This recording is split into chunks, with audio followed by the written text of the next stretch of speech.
Welcome to another special edition of the Gospel Truth broadcast. Yesterday I began to share that God has been speaking to me for probably close to 6 months, specifically from 2 Kings chapter 4, about this story of a widow woman who couldn't pay her debts. The creditors were going to come and take her sons to be slaves, and she came to Elisha asking for help. And I read the entire passage in verses 1 through 7 yesterday. Let me just go back and rehash a couple of things. The very first point that I was making is that she came to Elisha and asked him for help. And Elisha said in 2 Kings chapter 4, verse 2, Elisha said unto her, "What shall I do for thee?"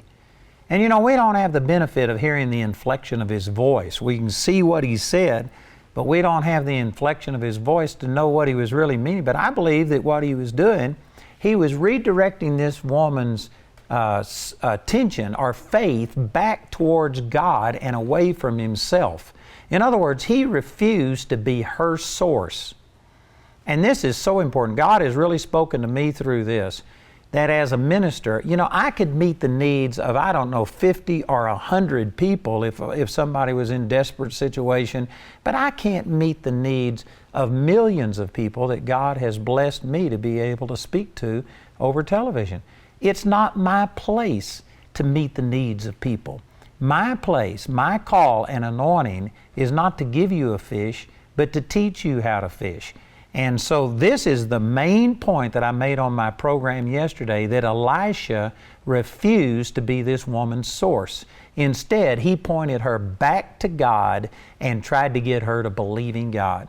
And the benefit of this is so powerful, because even if Elisha could have met the need of this woman temporarily, he couldn't be with her the rest of her life and take care of her, but God could. And so when she turned to the Lord and obeyed the instructions that the man of God gave her and operated in faith, God not only met the immediate need that she had, but then she was able to sell the extra oil, and she and her children lived off of it apparently the rest of their lives. And see, this is the difference between just giving somebody a hand out or versus a hand up. And I know that these are phrases that we hear often, and they may be kind of like a cliche, but it's true. And you know, this same thing applies in our society today. There are many people that are struggling financially, and I could spend a lot of time talking about this, but I'm just saying that a lot of people are looking for a temporary fix. They are looking for somebody that will give them something right then. They aren't looking for a way out of poverty. They're just looking for somebody to subsidize them and keep them in poverty.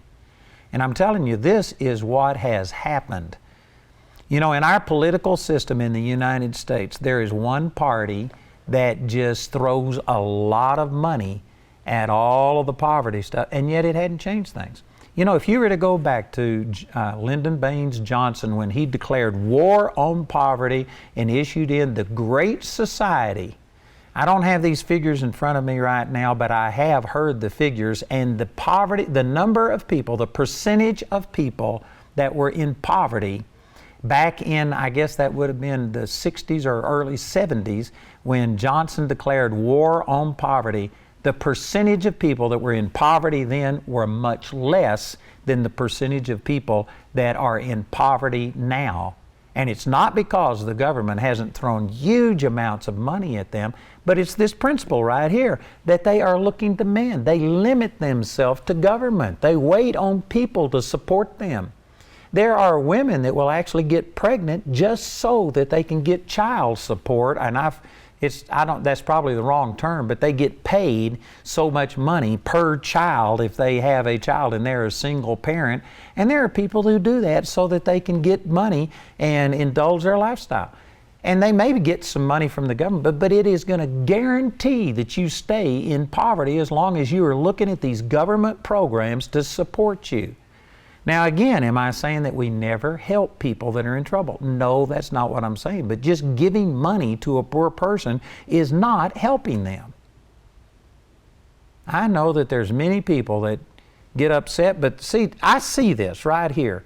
This woman came and said, I'm in this desperate situation. My children are going to be taken as slaves. Help me.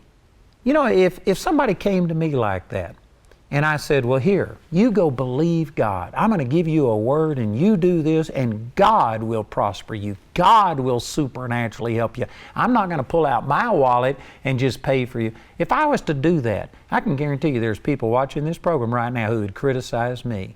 And yet I believe that that's the better way to deal with the problem.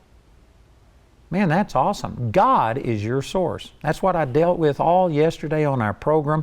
I could go back and say that all over again today, but let me just say that people are limiting God by looking to their job as a source. Just one channel of God getting things to you. God can get finances to you and bless you in many, many, many, many ways. You should not limit God's supply to you by a job. And when you get that attitude, you won't be intimidated by threats that they're going to fire you or demote you if you don't do certain things. You will do what God called you to do, knowing God is your source. And if that employer fires you, then God is your source. He'll have something better for you.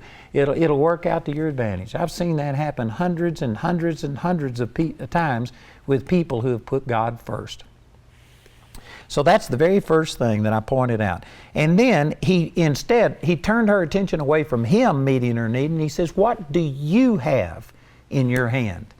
And this is one of the main things that God has been speaking to me. He's been saying, what do you have? And let me just tell you, part of the reason that this has ministered to me so much is because we're in the process of building all of these buildings up in Woodland Park. We've already spent over $60 million, and we're doing this debt-free. We're doing it without taking out loans. So, because of that, I've had to slow down construction. We actually could have finished 2 of the buildings, and right now we finished 1 building and we're halfway through the other, and we've had to slow down some construction because the money's just not there. And I was praying about some of these things, and this is one of the main things that the Lord spoke to me. And, instead of looking to people as being my source, instead of looking at the economy and the uncertainty that's in the economy and thinking, well, it's just hard to prosper. Look at the way things are going. The taxes have gone up.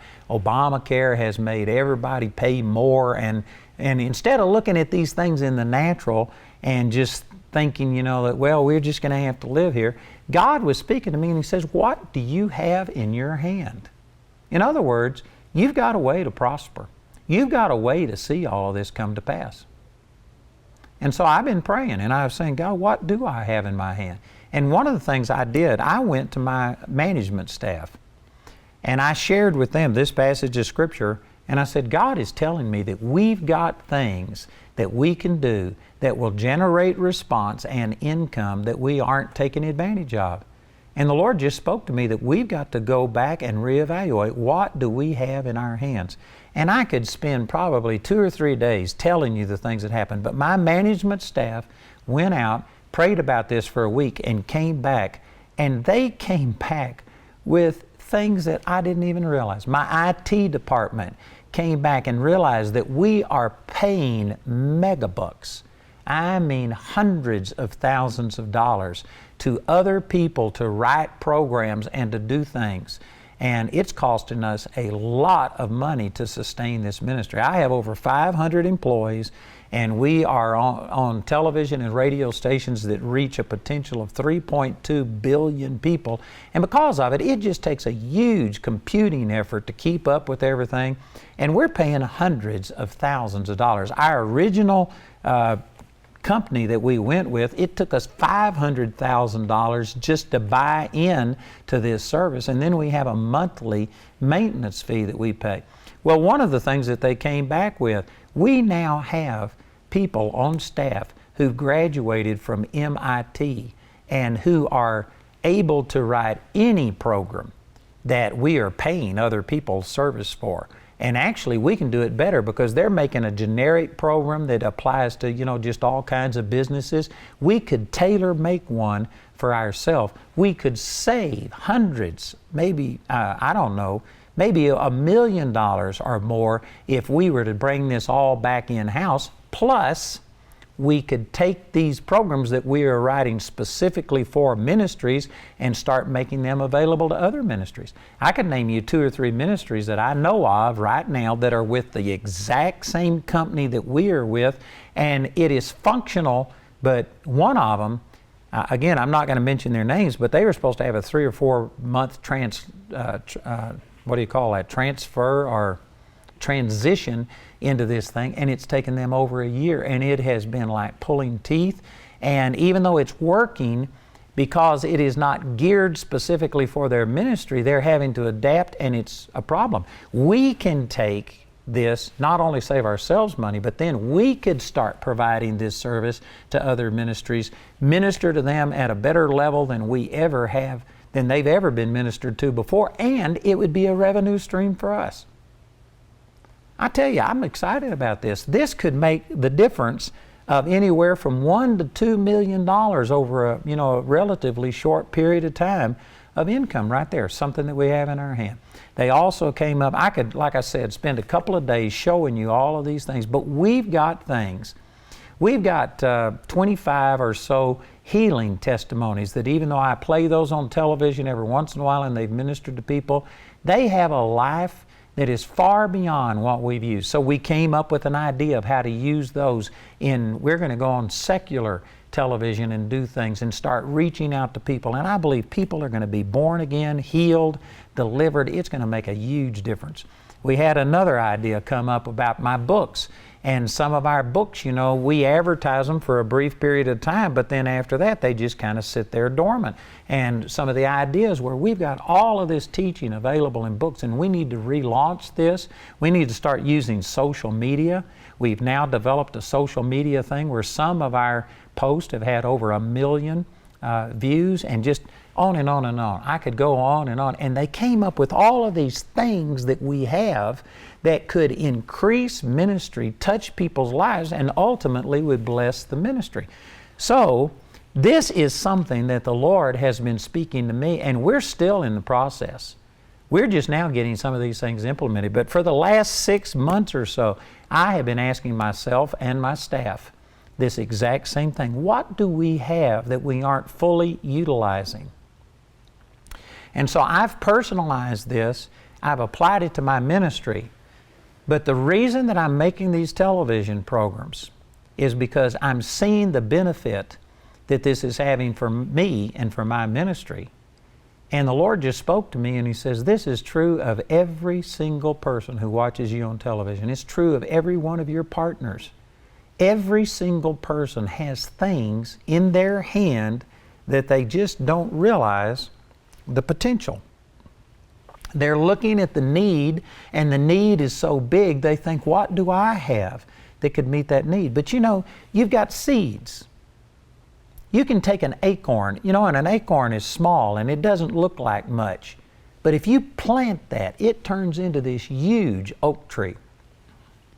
You can take a kernel of corn, and you can plant one kernel of corn. And from what I understand, I've never been really a farmer, but I've been told this by a man who was a farmer, that for every kernel of corn that you plant, it produces a stalk, and on that stalk there will be 3 heads of corn, and I think that there's over 700 kernels on each ear.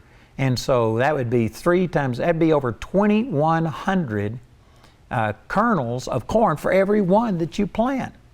And so if you were to take one kernel of corn, plant 700 different kernels, you'd get these stalks with, I don't even know, I hadn't figured it out, but it would be millions and millions and millions. And yet some people just look at one little kernel and think, what is this? But it's plenty. This exact same thing happened over in the 6th chapter of the book of Mark, that Jesus told His disciples.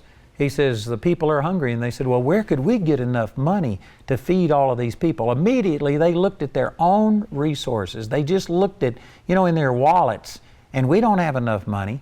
It would take over 200 days' wage to buy enough food to feed this multitude. There was 5,000 men, not including the women and children, probably 10 to 15,000 people there. And they said, we can't do it.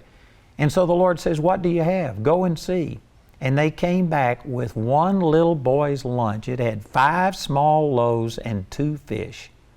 And they said, what is this among so many? You know what they did? They looked at the need. They were looking at the multitude instead of looking at what they had. And Jesus said, bring it to me. And instead of cursing what they had, which is in effect what they were doing, they were saying, this isn't enough. This will never work. We can't make it. See, this is what we do all of the time. We have, all of us have money come to us. You have to have money. And somebody, oh no, I don't have any money. Yes, you do. You have money, or you couldn't be watching me on television. You couldn't be watching me on a computer. You can't live without money. We got money. It's just that we usually have more places to spend it than what we have money. So you do have money coming across your path. And often what we do is look at the need out here and we say, what I have isn't enough, and we curse it. That's what these disciples did. They said, what is this among so many? Basically, they cursed it and saying it's not enough. Jesus took what they had cursed, and instead of cursing it, He looked up to heaven and He blessed it. He blessed what He had. Boy, this is huge. Again, I could make an entire series out of this. Matter of fact, I have actually taught on Mark chapter 6 about looking up, what that means. It actually, when it says that Jesus lifted up His eyes to heaven and blessed, that word lift up there is talking about, it's a compound word, ana blepo. And it means sight, blepo means sight, but ana is again, or to receive. And it was translated in the book of Mark, where Jesus laid His hands upon a man and he received sight, and he saw. And so it's talking about seeing, but it's seen twice, or seen again.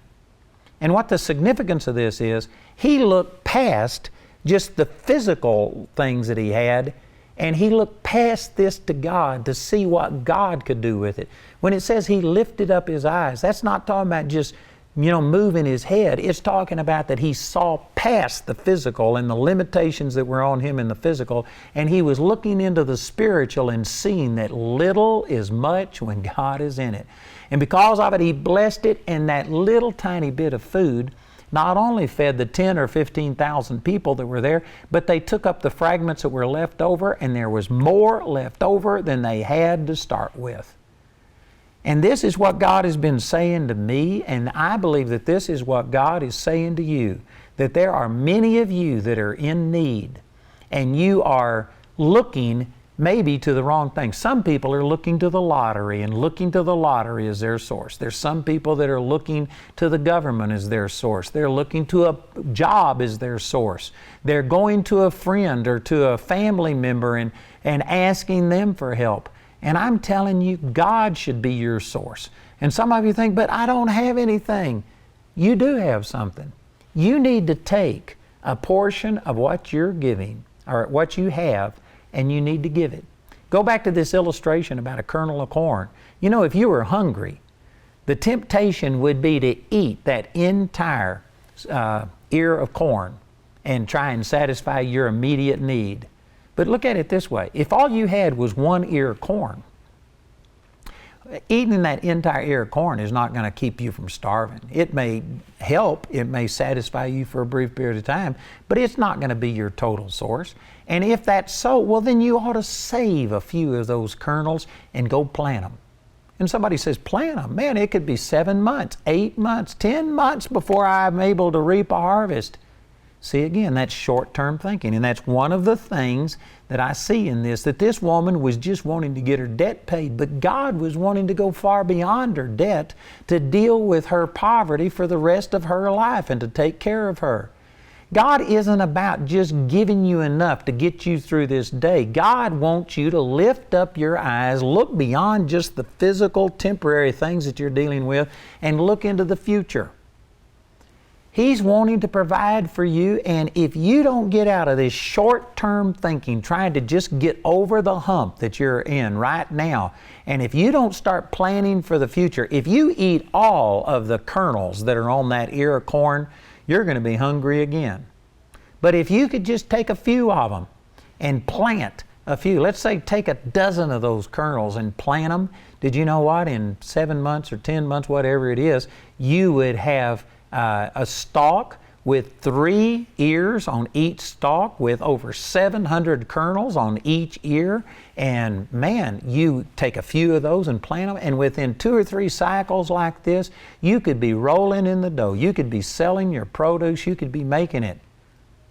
But see, again, most people, they don't see what God has given them. God has anticipated every need that you will ever have. I can promise you that. You are not surprising God with your need. God has anticipated, and God has put something in your hand. Elisha said, "What do you have in your hand?" She says, "Well, I don't have anything but this little bit of oil." That's plenty. If you turn it over to God, if you let God bless it. And I can just hear some of you saying, "But I just don't have hardly anything." You've got money.